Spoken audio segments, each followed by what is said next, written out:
Assalamualaikum warahmatullahi wabarakatuh. Shalom, salam sejahtera bagi kita semua. Om Swastiastu, Namo Buddhaya. Kepada yang terhormat dan sangat terpelajar, dosen kami, Ibu Dr.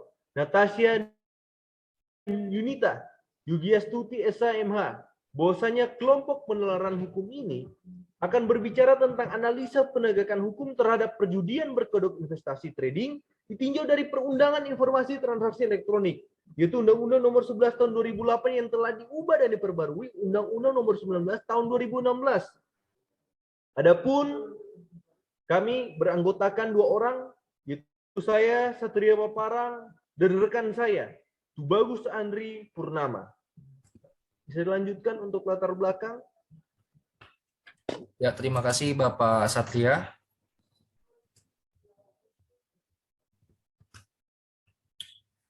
Di sini ada latar belakang bahwa jurnal ini berjudul Analisa Penegakan Hukum Terhadap Perjudian Berkedok Investasi Trading ditinjau dari Undang-Undang Nomor 11 Tahun 2008 yang telah diubah dan diperbaharui menjadi Undang-Undang Nomor 19 Tahun 2016.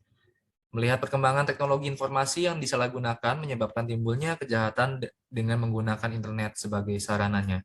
Metode yang digunakan adalah metode yuridis yang digunakan untuk menegaskan aspek kekuatan hukum atau landasan dari suatu hal yang telah diatur secara mengikat oleh hukum.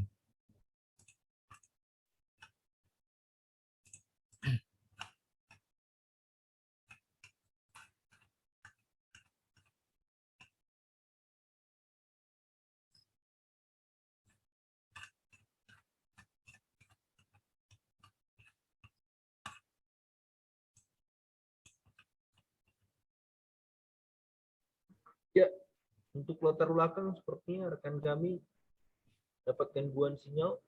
Nah, jadi secara singkat latar belakang ini kami akan berbicara tentang kasus-kasus yang seolah-olah adalah penanaman modal atau investasi.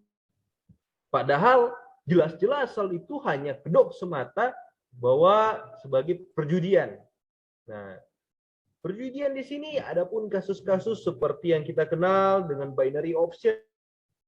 Nah, binary option di sini ada kasusnya Okta FX, ada juga Binomo yang dikenal dengan Indra Kents atau Doni Salmanan.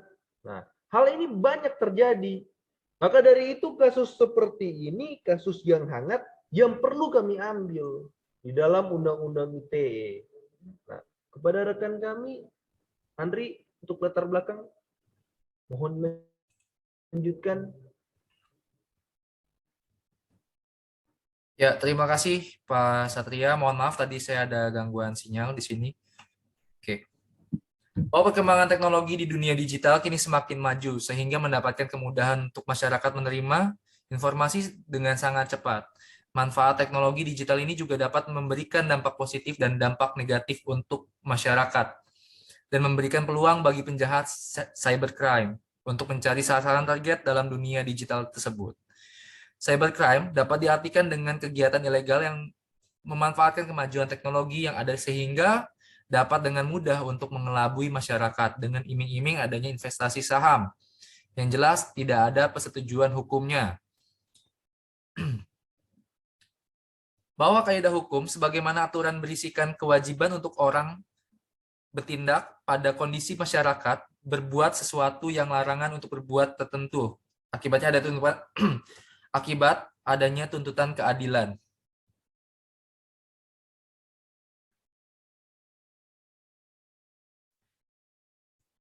Seiring dengan berjalannya waktu, perkembangan teknologi, maka muncullah satu kejahatan digital, perjudian online dengan iming-iming investasi saham ilegal. Perjudian online yang dilakukan oleh penjudi menggunakan aplikasi ini tidak dapat dipungkiri untuk menjerat korbannya dengan cara dimenangkan terlebih dahulu. Nah, di sini saya akan coba menjelaskan tentang bagaimana cara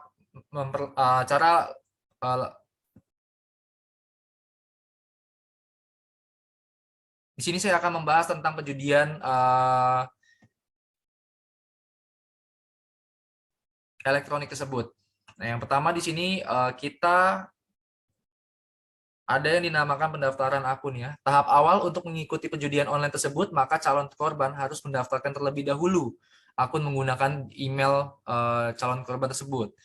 Di tahap ini dijelaskan bahwa bagaimana tata cara melakukan proses pengaktifan akun tersebut. Ketika email dimasukkan, maka akan ada kode verifikasi yang dikirimkan ke email untuk proses aktivasi akun tersebut.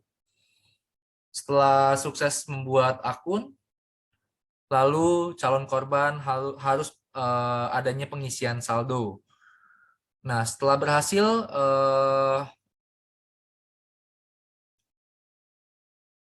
menggunakan akun tersebut, maka calon korban akan diarahkan untuk pengisian saldo agar ditukarkan menjadi mata uang koin untuk bisa memulai perjudian online atau yang biasa kita ketahui dengan julukan trading saham. Untuk zaman sekarangnya kita sebut dengan trading sahamnya biasanya ya. Lalu setelah itu permainan judi online ini dimulai, maka akan diarahkan untuk memilih saham yang sesuai dengan budget koin tersebut. Jadi ketika calon korban sudah melakukan top up saldo, maka calon korban ini diharuskan untuk membeli koin pada aplikasi tersebut ya.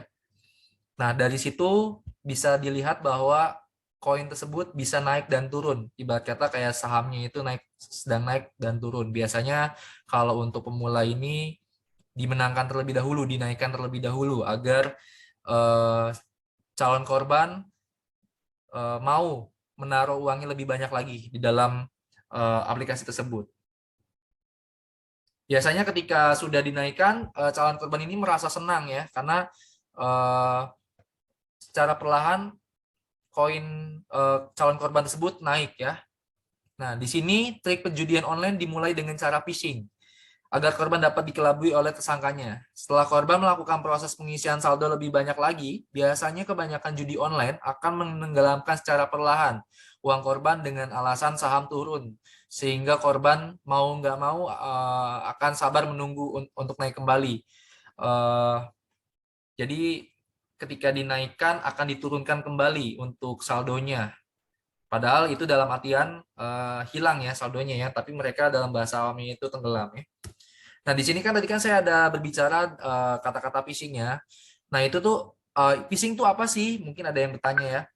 Nah, menurut Wikipedia, phishing itu adalah suatu bentuk penipuan yang dicirikan dengan percobaan untuk mendapatkan informasi rahasia seperti kata sandi dan mengelabui calon korbannya dengan menyamar sebagai orang atau bisnis yang terpercaya dalam sebuah komunikasi elektronik resmi. Nah, di slide selanjutnya di sini adalah teori dan kerangka konsep bahwa segala sesuatu merujuk pemahaman Burke terkait hukum dan pembangunan. Terdapat 5 unsur yang harus dikembangkan supaya hukum tidak menghambat ekonomi, yaitu yang pertama stabilitas atau stability. Ya, jadi berbicara tentang kerangka teori dan kerangka konsep, kerangka teori yang akan kami gunakan ada teori dari Burke. Dan hal ini sepemikiran dengan pemikiran atau teori dari J.D. Neihardt. Nah, kerangka konsep yang akan kami gunakan tentu akan berbicara tentang banyak, yaitu Undang-Undang Nomor 11 Tahun 2008 yang telah diubah dan diperbarui Undang-Undang Nomor 19 Tahun 2016. Adapun di situ yang digunakan pasal di dalamnya yaitu pasal 45 ayat 2 Yunto, pasal 27 ayat 2 atau pasal 45 ayat 1 Yunto, pasal 28 ayat 1 undang-undang terkait yaitu undang-undang ITE. Kira-kira demikian. Nah, dilanjutkan oleh rekan kami, dipersilahkan.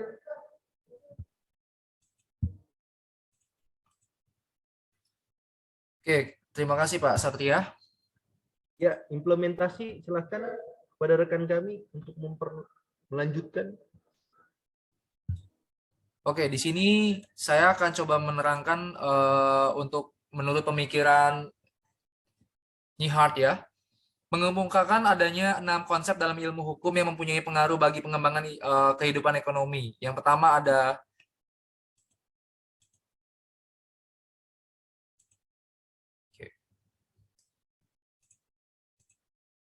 Yang pertama ada konsep pertama diawali dengan prediktabilitas, di mana hukum harus mempunyai kemampuan untuk memberikan gambaran pasti di masa depan mengenai keadaan atau hubungan-hubungan yang dilakukan di masa sekarang. Yang kedua, kemampuan prosedural. Nah, ini yang artinya dibutuhkan hukum acara prosedural untuk dapat memaksimalkan fungsi hukum material dalam penyelesaian sengketanya. Yang ketiga, ada kodifikasi tujuan-tujuan, yang artinya perundang-undangan dapat dilihat sebagai suatu kodifikasi tujuan serta maksud sebagaimana dikehendaki oleh negara. Misalkan bidang ekonomi, kita akan mendapat menjumpai tujuan-tujuan seperti dirumuskan di dalam beberapa perundang-undangan yang secara langsung atau tidak langsung mempunyai pengaruh terhadap bidang perekonomian. Nah, di sini ada pemikiran yang keempat, faktor penyeimbang, yang artinya sistem hukum harus memberikan kesadaran akan keseimbangan dalam usaha negara melakukan pembangunan ekonomi. Yang kelima ada akomodasi, yang artinya di sini sistem hukum yang mengatur hubungan antara individu baik secara material maupun formal, memberi kesempatan keseimbangan yang terganggu itu untuk menyesuaikan diri kepada lingkungan yang baru sebagai akibat perubahan tersebut. Yang keenam, definisi dan kejernihan tentang status. Di samping fungsi hukum yang memberikan prediktabilitas, dapat ditambahkan bahwa fungsi hukum juga memberikan ketegasan mengenai status orang-orang dan barang-barang di masyarakat. Baik, untuk metode penelitiannya terdapat di sini bahwa metode penelitian yang kami gunakan bertipe yuridis normatif. Karena penelitian normatif menurut Surjono Sukanto meliputi penelitian terhadap asas-asas hukum, sistematika hukum, dan penelitian pada perbandingan hukum, serta sifat penelitian yang kami gunakan ini lebih mengutamakan deskriptif analitis. Data penelitian lebih fokus pada data sekunder, dan untuk tambahan dalam bahan hukum premier ialah bahan pustaka. Adapun bahwa mengumpulkan data, adanya kajian ini terlaksana agar bisa mendapat data berupa undang-undang.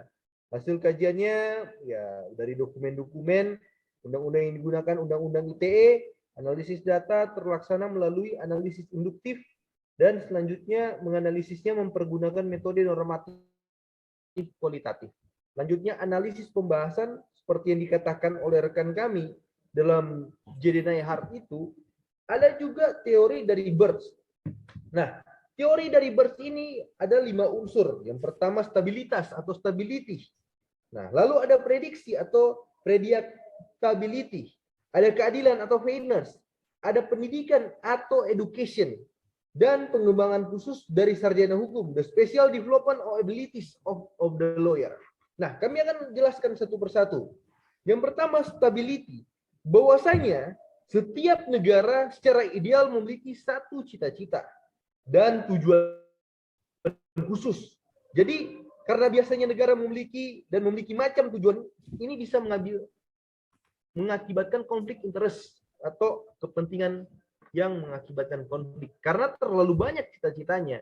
Jadi secara ideal, untuk menghasilkan sebuah stabilitas atau stability, negara perlu menyamakan tujuan dan cita-cita mereka. Adapun predictability, adanya perencanaan yang matang dalam melihat segala tanda bahwa negaranya, sehingga adanya antisipasi apabila terjadi konflik di kemudian hari. Yang ketiga, fairness atau yang dikenal dengan keadilan. Adanya sistem yang jelas penerapannya tanpa terjadi tumpang tindih kewenangan dan ketentuan yang berlaku. Education, yang keempat, memberikan suatu pandangan yang sewaktu-waktu bergerak dinamis sesuai tuntutan masyarakat di negara tersebut. Dalam hal ini akan kami tekankan di Indonesia. Adapun the special development abilities of the lawyer, bahwa adanya sikap-sikap dari advokat yang dapat diimplementasikan pada kehidupan bermasyarakat. Kira-kira itu pandangan dari Birch. Lalu juga ada pandangan juga dari Jedenai Hart, seperti yang dijelaskan oleh rekan kami. Apabila ada tambahan oleh rekan kami, dipersilahkan pada slide yang ke-9. Oke, terima kasih. Nah, di sini bahwa teori Burks mengemukakan bahwa unsur pertama dan kedua di atas ini merupakan persyaratan supaya sistem ekonomi berfungsi. Yang sudah dijelaskan tadi ya oleh Bapak Satria.